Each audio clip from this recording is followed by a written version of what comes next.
आधुनिक समय में भूत प्रेत अंधविश्वास के प्रतीक के रूप में देखे जाते हैं, पर कुछ लोग ऐसे भी हैं जो भूत प्रेतों के अस्तित्व को नकार नहीं सकते।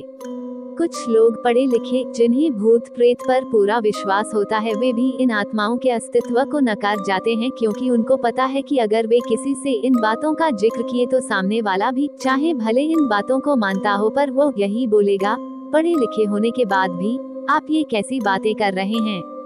और इस प्रश्न का उत्तर देने और लोगों के सामने अपने को गंवारू समझे जाने से बचने के लिए लोग इन बातों का जिक्र करने से बचते हैं। मैं आज यहाँ दो वृतांत का वर्णन करूंगा, जिसको सुनने पढ़ने के बाद आपको क्या लगता है अवश्य बताएं। खैर, मैं भी तो भूत प्रेत को नहीं मानता, पर कभी कभी कुछ ऐसी घटनाएं घट जाती हैं कि भूत प्रेत के अस्तित्व को नकारना बनावटी लगता है। बात कोई 15-16 साल पहले की है। मैं जिस जगह पर काम करता था वहीं पास में एक फ्लैट किराए पर लिया था। इस फ्लैट में मैं अकेले रहता था, हाँ, पर कभी कभी कोई मित्र संबंधी आदि भी आते रहते थे।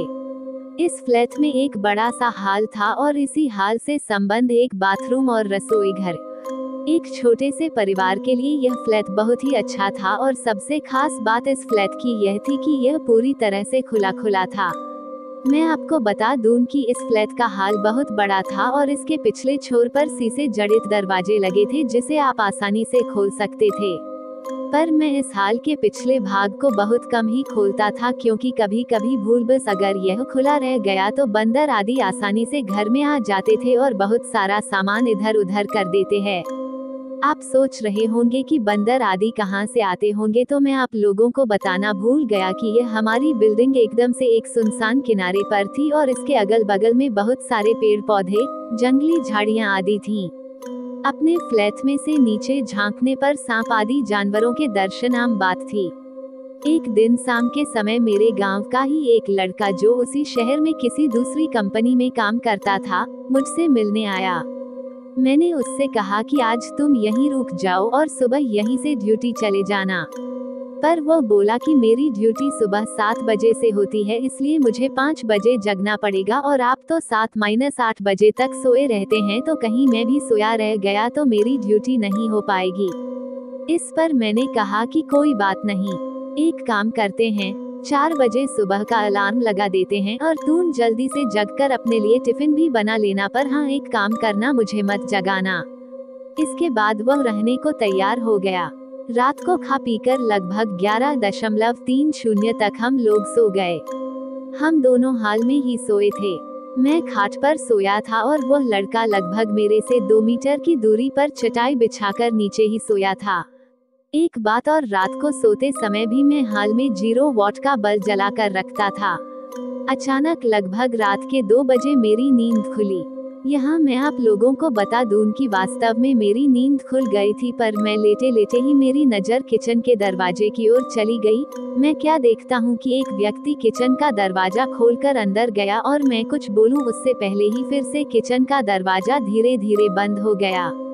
मुझे इसमें कोई हैरानी नहीं हुई, क्योंकि मुझे पता था कि गांव वाला लड़का ड्यूटी के लिए लेट न हो, इस चक्कर में जल्दी जग गया होगा। बिना गांव वाले बच्चे की ओर देखे ही ये सब बातें मेरे दिमाग में उठ रही थीं। पर अरे ये क्या, फिर से अचानक किचन का दरवाजा खुला और उसमें से एक आदमी निकलकर बाथरूम में घुसा, और फिर से बाथरूम का दरवाजा बंद हो गया।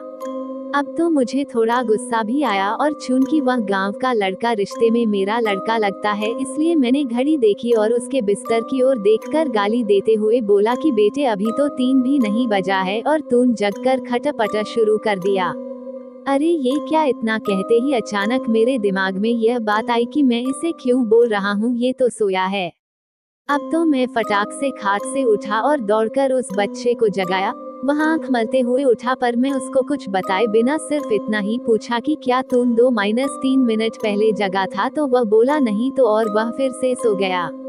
अब मेरे समझ में कुछ भी नहीं आ रहा था। मैंने हाल में लगे ट्यूब को भी जला दिया था। अब पूरे हाल में पूरा प्रकाश था और मेरी नजरें अब कभी बाथरूम के दरवाजे पर तो कभी किचन के दरवाजे पर थी, पर किचन और बाथरूम के दरवाजे अब पूरी तरह से बंद थे। अब मैं हिम्मत करके उठा और धीरे से जाकर बाथरूम का दरवाजा खोला।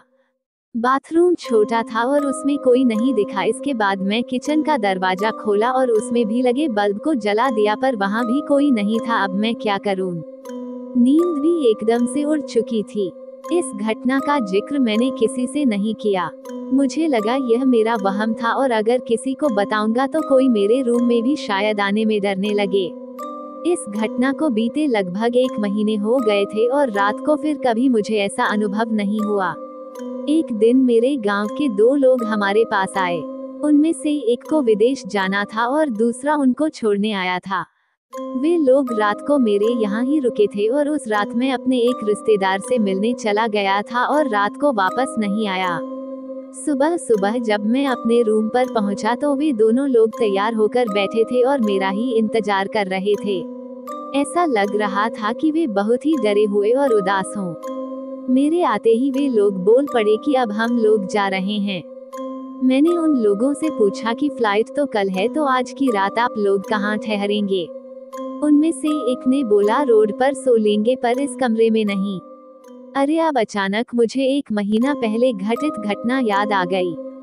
मैंने सोचा तो क्या इन लोगों ने भी इस फ्लैट में किसी अजनबी आत्मा को देखा? मैंने उन लोगों से पूछा कि आखिर बात क्या हुई, तो उनमें से एक ने कहा कि रात को कोई व्यक्ति आकर मुझे जगाया और बोला कि कंपनी में चलते हैं। मेरा बस वहीं छूट गया है। फिर मैं थोड़ा डर गया और इसको भी जगा दिया।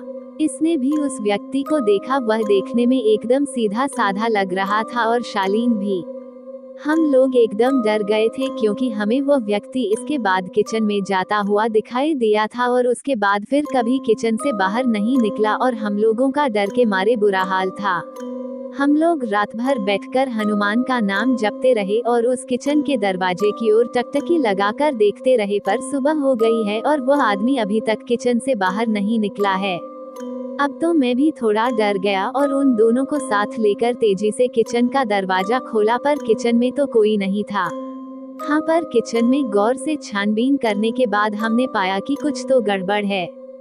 जी हाँ, दरअसल फ्रिज खोलने के बाद हमने देखा कि फ्रिज में लगभग जो 1 किलो टमाटर रखे हुए थे वे गायब थे और टमाटर के कुछ बीज, रस आदि वहीं नीचे गिरे हुए थे और इसके साथ ही किचन में एक अजीब गंध फैली हुई थी। खैर पता नहीं ये हम लोगों को वहम था या वास्तव में कोई आत्मा हमारे रूम में आई थी। मैंने इससे छुटकारा पाने के लिए उस फ्लैट को ही चेंज कर दिया और दूसरे बिल्डिंग में आकर रहने लगे। यदि ये कहानी आपको पसंद आई हो तो अपने दोस्तों और अन्य लोगों के साथ शेयर जरूर करिएगा।